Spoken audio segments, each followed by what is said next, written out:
जय श्री राधे कृष्णा साथियों, मैं भी कृष्णा ज्ञान सहारा चैनल में आपका स्वागत करती हूँ। कैसे हैं आप? आपके अच्छे स्वास्थ्य और सुखद जीवन की मंगल कामना करती हूँ। आपके और अपने इष्ट देवों को कोटि कोटि नमन करते हुए, बड़ों को प्रणाम करते हुए वीडियो प्रारंभ करते हैं। साथियों, बात कर रहे हैं धनतेरस की, यानी कि धनतेरस की बात करेंगे तो यम के दीप की बात करेंगे। यम का दीप धनतेरस वाले दिन कब जलाएं, 22 को जलाएं या 23 को जलाएं, कैसे जलाएं, क्या मंत्र बोलें और किस विधि से जलाएं, आज की वीडियो में समस्त जानकारी लेकर मैं आपके बीच में। चलिए झटपट वीडियो प्रारंभ कर लेते हैं, लेकिन उससे पहले चैनल पर नए आए हैं तो चैनल को सब्सक्राइब जरूर कीजिएगा और बेल आइकन का बटन जरूर प्रेस कीजिएगा, जिससे आने वाली वीडियोस का नोटिफिकेशन आपको मिले सबसे पहले। हम बात कर रहे हैं धनतेरस, यानी कि जो धनतेरस से प्रारंभ होकर भाई दूज तक 5 दिन चलने वाला पर्व है, उसमें धनतेरस से प्रारंभ होता है इस दीपावली के महापर्व का। तो धनतेरस वाले दिन कहा जाता है जो संध्या समय यम का दीप लगाते हैं दक्षिण दिशा की ओर, उनके घर में कभी किसी की अकाल मृत्यु नहीं होती है। यम देवता की पूजा की जाती है।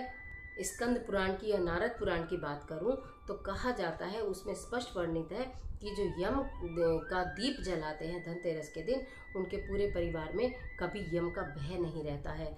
4 बाती वाला सरसों के तेल का दिया जलाया जाता है। अब वो दिया मिट्टी का भी ले सकते हैं और आप वो दिया आटे का भी ले सकते हैं। 4 बाती धर्म, अर्थ, काम और मोक्ष का प्रतीक मानी जाती हैं।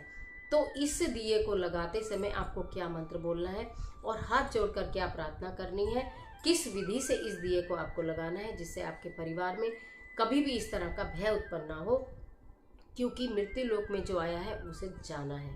मृत्यु होना सबकी तय है, लेकिन अकाल मृत्यु बहुत कष्टकारी होती है। अगर अचानक किसी की मृत्यु हो जाए तो उस दुख को सहन करने की ताकत हर व्यक्ति में नहीं होती। तो उससे बचने के लिए, उस कष्ट से बचने के लिए धनतेरस के दिन यम के लिए दीप लगाया जाता है। और धनतेरस से प्रारंभ करके अगर आप भाई दूज तक, क्योंकि उसकी भी कथा आपने सुनी है कि यमराज की बहन की वो जो कथा है, तो अगर वहाँ तक आप भाई दूज तक लगाते हैं तो कभी भी आपके किसी भी परिवार में इस तरह के कष्ट को सामना करने की कोई नौबत नहीं आएगी। तो आपको करना कैसे है, मैं आपको संपूर्ण विधि बताती हूँ। सबसे पहले मैं आपको बताऊंगी किस समय आपको ये दीपक लगाना है, क्योंकि त्रयोदशी तिथि 22 तारीख में आ रही है। त्रयोदशी तिथि 22 तारीख में आ रही है, इसलिए आपको यम का दीपक 22 में लगाना है। 23 तारीख में यम का दीपक आप अगर 5 दिन लगा रहे हैं तो आप लगाइएगा, अन्यथा 22 तारीख में दीपक लगाएं तो अति उत्तम रहेगा। 7:12 से लेकर 8 बजे तक या 8:50 तक भी ये तिथि है, आप उस समय तक आप इस दीपक को लगा सकते हैं। करना क्या है, सबसे पहले आपको अपने घर के मुख्य द्वार, ये दीपक घर के अंदर नहीं लगेगा, घर के बाहर लगेगा, जहाँ भी आपका मुख्य द्वार है वहाँ लगेगा। मुख्य द्वार में आप ये देख लीजिएगा दक्षिण दिशा कौन सी है, क्योंकि दक्षिण दिशा यम की दिशा मानी जाती है, पितरों की दिशा मानी जाती है। अगर धनतेरस के दिन दीपक लगाते हैं तो उससे यमराज भी प्रसन्न होते हैं और आपके पितृ भी प्रसन्न रहते हैं पूरे वर्ष भर। तो इसलिए यम का दीपक केवल दिवाली के ही दिनों में लगाया जाता है, फिर नहीं लगाया जाता है। तो आपको थोड़ा सा जल लेकर जाना है अपने घर के मुख्य द्वार की ओर। कुछ सामग्री आपको बता रही हूँ, जैसे एक थोड़े से आपको काले तिल लेने हैं, थोड़े से मिश्री के दाने आपको लेने हैं, थोड़े से आपको गेहूँ लेने हैं, पुष्प लेने हैं और एक 4 मुखी दिया लेना है, यानी कि 4 बाती वाला दिया। मैंने तो ये छोटा दिया लिया है मिट्टी का, आप चाहें तो बड़ा दिया भी ले सकते हैं, नहीं तो छोटा दिया भी ले सकते हैं। एक दिए को दोबारा इस्तेमाल नहीं करना है। अगर आप 5 दिन लगा रहे हैं तो 5वें दिन आपको दूसरा ही दीपक लेना होगा। इस दीपक को आपको घर के अंदर नहीं लाना है, इस बात का आपको ध्यान रहना चाहिए।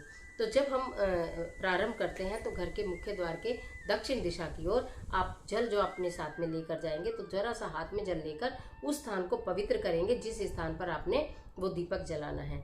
स्थान को पवित्र करने के बाद आप थोड़े से गेहूं, मैंने गेहूं लिए हैं, मेरे पास गेहूं थे। अगर आप गेहूं नहीं ले सकते, आपके पास गेहूं नहीं है तो आप चावल ले सकते हैं, लेकिन कोशिश करिएगा कि गेहूं हो। थोड़े से गेहूं आपको उस स्थान पर बिछा देने हैं। उसके ऊपर ये दीपक, जो 4 मुंह का दीपक आपने बनाया 4 बाती वाला, उसके ऊपर आपको ये दीपक रख देना है। दीपक घर के अंदर नहीं जलाना है, माचिस लेकर जानी है, वो बाहर ही जलाया जाएगा।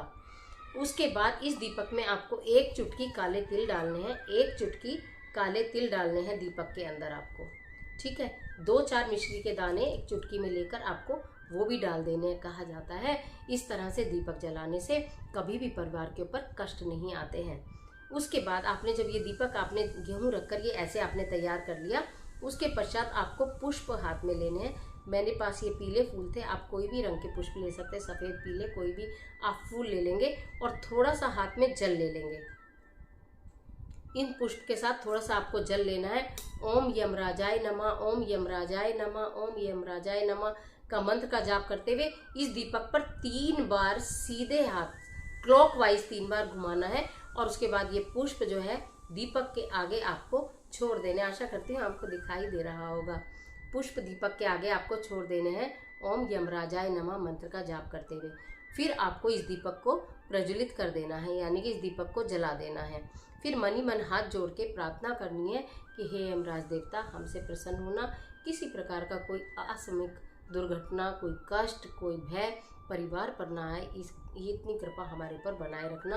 पितृदेव का स्मरण करते हुए उनसे भी प्रार्थना करना कि वो अपना आशीर्वाद बना कर रखें। उसके बाद आपको अपने घर के अंदर प्रवेश कर जाना है। ठीक है, इस तरह से आपने मैंने जो विधि बताई है, इस विधि से यम का दीपक आपको जलाना है। उसके बाद अगले दिन प्रातःकाल ये जो दीपक होगा जिसमें ये नीचे गेहूं रखे हैं, फिर ये पुष्प जो आपने हाथ में लेकर आपने संकल्प लिया और आपने यम देवता का स्मरण किया कि वो हमारे पर कृपा बनाए रखें अपनी, ये सारी सामग्री आपको किसी प्लांट के नीचे रख देनी है। घर से दूर किसी पौधे के नीचे आपको ये रख देना है, लेकिन आपको अपने घर के अंदर नहीं लाना है। यानी कि एक दीपक को पुनः यूज़ नहीं करना है।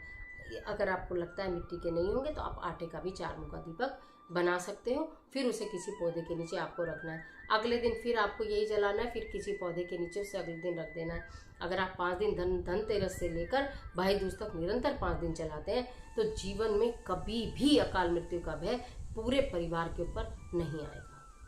तो यम के दीपक की इतनी महिमा है और मैंने जो मुहूर्त बताया, जो शुभ समय बताया है, उस समय पर आप जलाइएगा दक्षिण दिशा की ओर।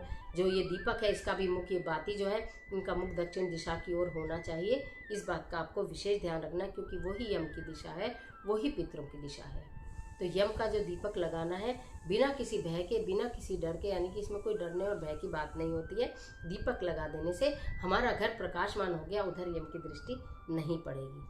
इस बात का आप ध्यान रखिए कि हमने यम देवता को प्रसन्न कर लिया, उनके निमित्त दीपक जलाकर उनसे प्रार्थना कर तो पूरा परिवार को आपने सुरक्षित कर लिया।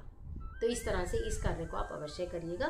धनतेरस की आप सभी को ढेर सारी शुभकामनाएं। आशा करती हूँ यम का दीपक कब जलाएं, कैसे जलाएं, कहाँ जलाएं, आपको संपूर्ण विधि समझ में भी आ गई होगी और निश्चित आपके लिए वीडियो बहुत उपयोगी साबित होगी। तो आज के लिए इतना, इजाज़त दीजिए। मिलती हूँ एक और ज़बरदस्त वीडियो के साथ। तब तक हंसते रहिए, मुस्कुराते रहिए, अपना और अपने अपनों का ख्याल कीजिए। वीडियो अच्छी लगे तो लाइक कीजिए, जितना चाहे उतना इसको शेयर कीजिए। कमेंट बॉक्स में जय माँ लक्ष्मी लिखना बिल्कुल मत भूलिए। माता लक्ष्मी आपकी मदद करें।